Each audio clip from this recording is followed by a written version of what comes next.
koi pond on. Absolutely boiling hot, glorious day it's going to be. We've had, I think it's about the 5th day in a row now of this kind of weather. This heat wave's back again. It's actually Thursday morning, about 8 o'clock in the morning. We'll pop in and have a quick look at the solar in a minute. It's been pouring in the last couple of days. Eazy been smashing 150, 160 a day in savings, like, so it makes up for the days where it ain't sunny. Fish are on their second breakfast here. We had a feed in right at daylight this morning, so I've only just chucked a handful in. I'll pick that off slowly. But today we've had, or I've seen quite a few people on about muck in the bottom of the Eazy pods. Well, you can have a brush on a stick and jam in there just as you're boiling it, give it a bit of a swirl around on the bottom, which I do every now and then. Also, I have the pressure washer out, because if I'm doing all the filters as I go through, when I got the pressure washer out, I'll actually shove the lance into the bottom of the Eazy pod and give it a round in the bottom as it's boiling, just a quick blast or two. Stirs everything up in the bottom. But I've got this one. I've shown this before. I went down my bottom drain a long time back in the video.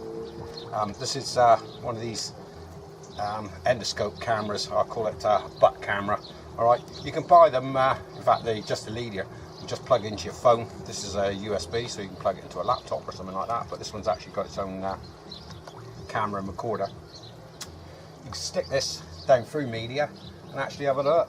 So a little bit earlier, well 5 minutes ago, I stuck the camera down through here on the 2 Eazy pods, and this is what I found. So if you look at these clips here, this is a bit from the 2 Eazy pods, showing there is a bit of dirt in the bottom, so I know it's there now. So I'll stir the brush around next time and clean it. There's also a fair bit of grit in the bottom. Now, bits of grit and gravel were in there because several times over the years I've dropped media everywhere, and I've just used a vacuum cleaner to pick it up. And now I fussed about the bits of grit in it. Not really. Sit in the bottom. You can see some creepy crawlies in there as well on it. Also, I've shoved the camera into the bottom of the upflow here. Hard to actually shove down through those boards. Shows how quite compacted it is in there. But that clip up is up here running. So you can see her in the bottom. Should be able to if I've got the clip in. There's all sorts of creepy crawlies munching around in there. I was expecting the bottom of that one to be half dirty really, because it comes in, sediment should fall a bit in the water below as it's trying to get through the media and forcing its way up. But I suppose boiling it, most of it ends up in the water when you boil it. It gets stuck in the media. That's a shot with these cameras. If you haven't got one, you can get them really cheap. They do them that just plug into your phone, the cameras, and only like 4 or 5 quid from China. Plug it straight into your mobile phone. You don't need a recorder unit like this, and then you can record it onto your mobile phone. But I use it for everything's engine inspections and stuff like that. We want to get inside things, and you know, we used to call them a butt camera. Mine, I wouldn't like that shoved up my butt. No, definitely don't. Edges are a bit sharp to start with. But anyway, endoscope camera. That's what you can do with that. That, I can feed it in from my filter there, along the bottom drain. I did the other day, I recorded it, but I lost the footage. I'm not showing it down there again. You can actually slide it along your bottom drain and actually have a look and see how much sediment's in your bottom drain, whether it's blocking up fly larvae and stuff like that. And check your pipe work out. The ones like this feed in quite easily. Right, we're going to pop in a minute and have a quick look at the solar, and then I'm going to have a quick discussion about what I'm going to do with the final polisher. I've got another job to do on that, and a slight upgrade to it. But I'll take you in the workshop in a minute and we'll have a look at the solar, seeing as it's blazing in. I think we're at about 10th today, so is that another 14 days before the end of the month? Yes, got the legs out.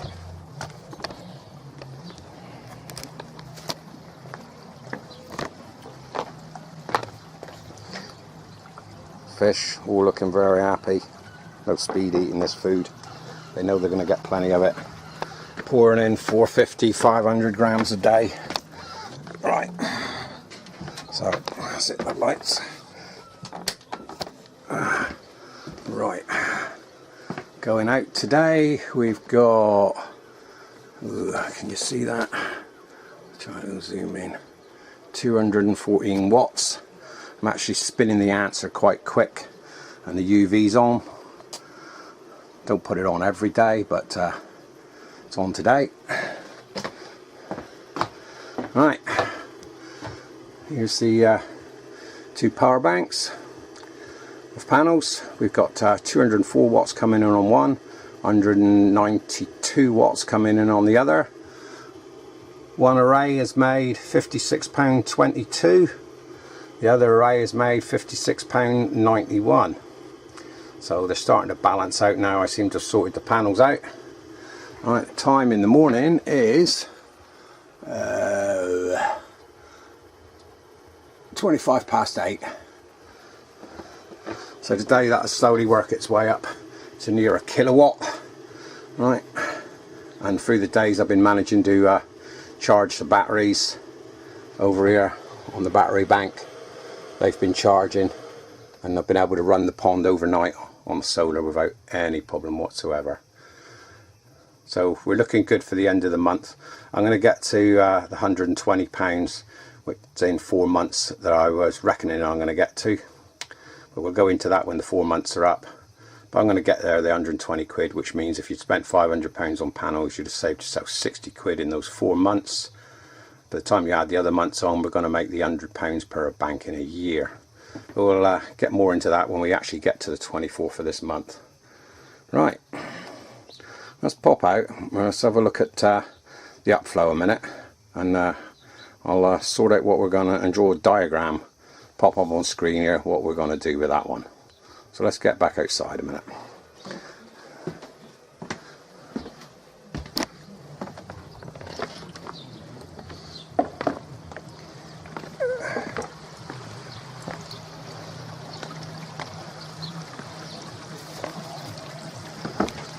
So, yeah, the upflow here.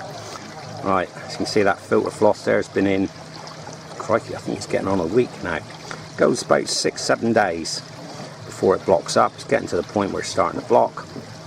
And I can tell when it does because the water level rises in the veg filter here.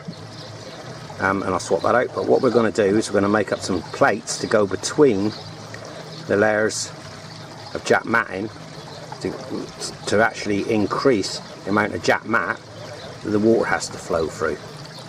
So the material's coming later today.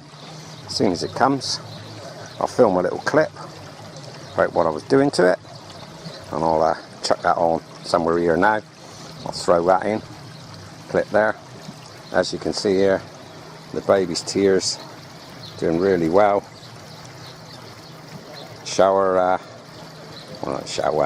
Piss filter top wants going through in a bit of a clean out because the holes are blocking up a bit in it, so we're spilling in the middle there. But still yellow on the baby's tears. Even the big plant's been struggling a little bit for stuff this year. Hasn't got as big as it has in previous years. The lilies have actually thrived to pants. I've barely seen the flowers because they barely break the water surface. Seem to stay below the leaves. But there, that's the veg. Right. Before we get back on the step, I'll slip in a clip here of what I was doing inside here. So you can see that. Might slip in a bit of laser cutting as well. So let's catch you into that in a minute. Okay, right, as you can see here, I've got my last water polisher. A bit of filter wooling on top of it at the moment. But there's 5 layers of jack matting in there. I'm got to strip it apart and make some divider plates to go in between the layers of jack matting, so that the water has to travel even further to get through it all. So I'll take the jack matting out, take the filter wool out a minute and pull out jack matting, have a quick look and a quick measure. We'll see what I can make for it.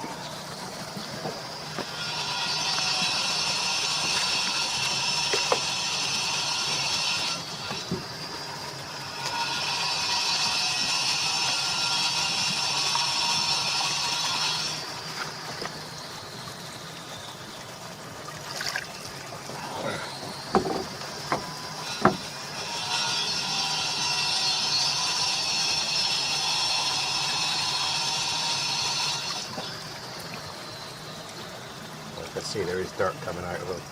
So I'm just going to tip a whole blooming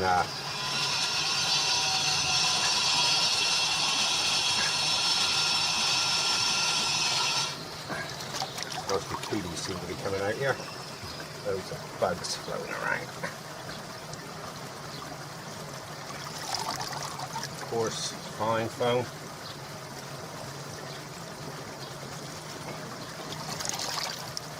Oh, these aren't even dirty. Coarse foam.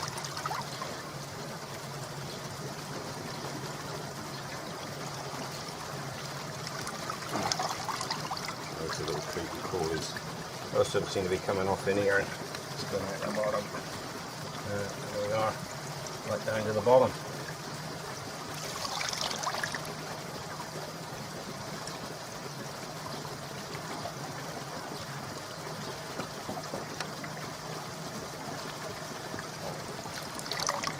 Roots from the lilies.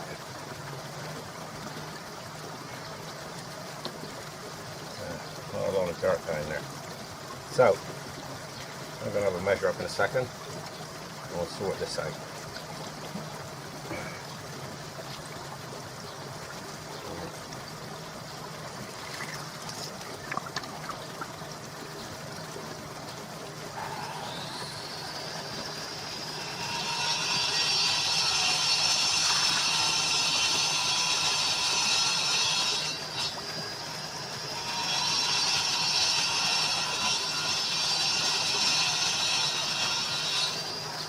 Done really well with the filter box. This is the first time I've touched it.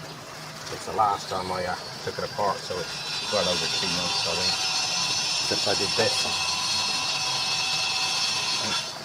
Open, you can see the cooties on there now. Let's give that one a swirl on the net.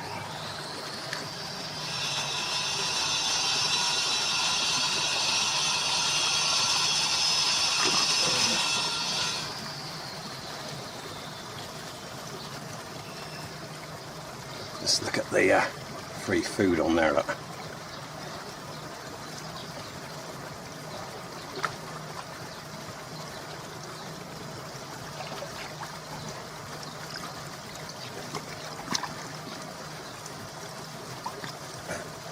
course, all these things are munching the nasty bits in the bottom of the filter.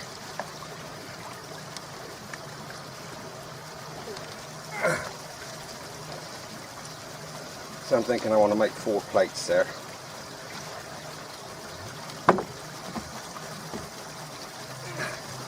So look, this is even after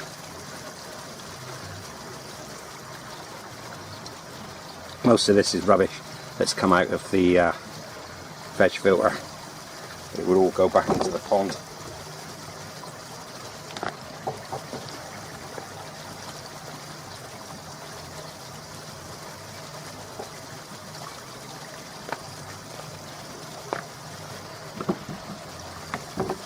So I'll measure this lot up a minute, make some plates, get inside on the laser, and we'll cut them. I think we'll use some 2mm stuff for this. So catch me inside in a minute.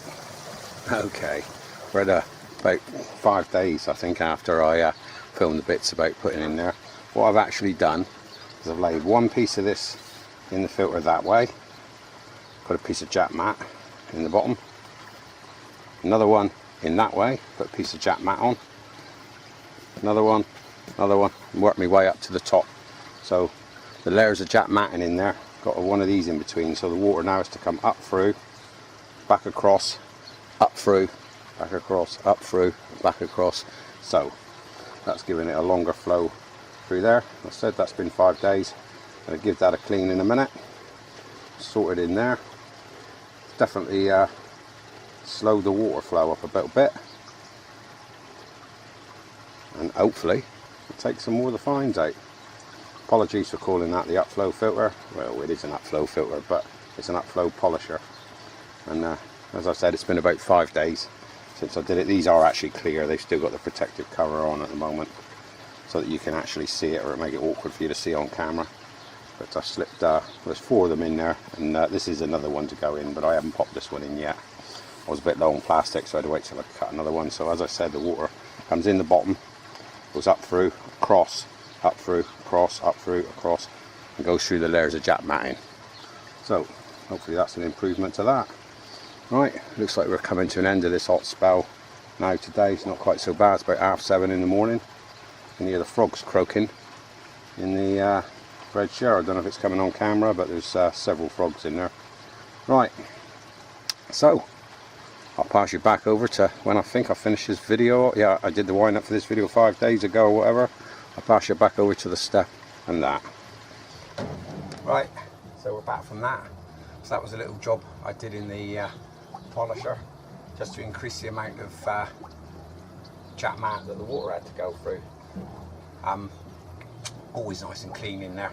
I mean, the water's polished before it gets to it, and the sediment falls out in the veg tank. So anything that's in it really is debris that's come from the veg filter. But that should help again even more, putting those plates in between the layers of jack matting to give the water more surface to travel through. Right, as I said about the cameras, excellent piece of kit to have, damn handy. Really helps you looking in stuff. I mean, you can probably shove a GoPro down through if you can get enough light on the end of it, because it's dark in the bottom of these filters. But these got an inbuilt light, which really helps. Right, we'll have a bit of an update in another couple of weeks, which should get us to the point with the solar in there, and we'll actually see what we've made in the 4 months, which is January, February, March, April, yeah, April 24th to May, 24th May to June 24th, June, and so on to July, and then to August 24th.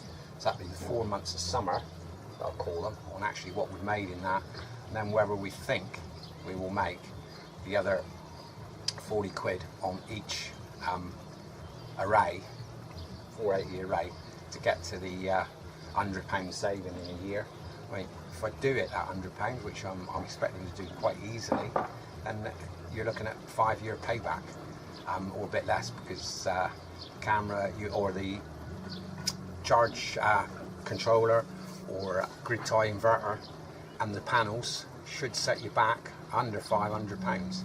So you should get your money back on a smaller rate set up like that in 5 years or under, which is bloody good going. And I'm not sneezing, right, 4 months. I know it's taken a bit of time, but actually if I get back 120 quid off of it, nobody wants to lose 120 quid. What's a saving of £120? Can't understand anybody that don't put a few solar panels up. Anyway, I'm starting to babble. We'll catch you all in a future video, probably be a couple of weeks, but I'm going to enjoy the sunshine today for as long as I can. Too bloody hot really already, but we'll enjoy this bit of sunshine, and I'll get back to you in a couple of weeks. So enjoy your ponding. Bye-zy bye. Catch you all soon.